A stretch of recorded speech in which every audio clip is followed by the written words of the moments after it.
Hey everyone, if you're dealing with that annoying echo during Google Meet calls where you hear your own voice or other participants' sound doubled, you're in the right place.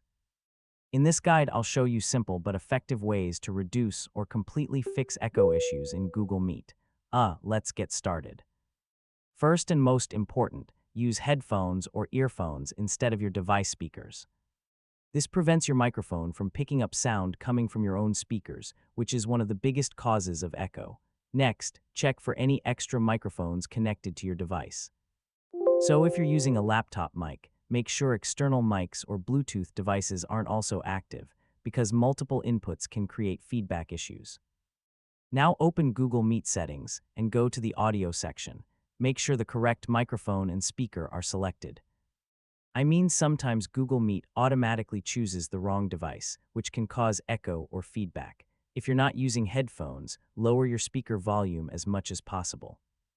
Even a small reduction can help prevent sound from looping back into your microphone and creating that echo effect.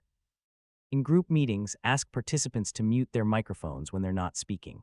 So, this reduces background noise and prevents overlapping audio that can sometimes cause echo issues.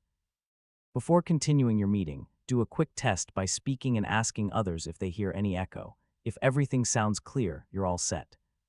If not, revisit your audio settings and double-check your device setup. And that's how you reduce echo in Google Meet. These simple steps usually fix the issue right away. Thanks for watching, and I'll see you in the next tutorial.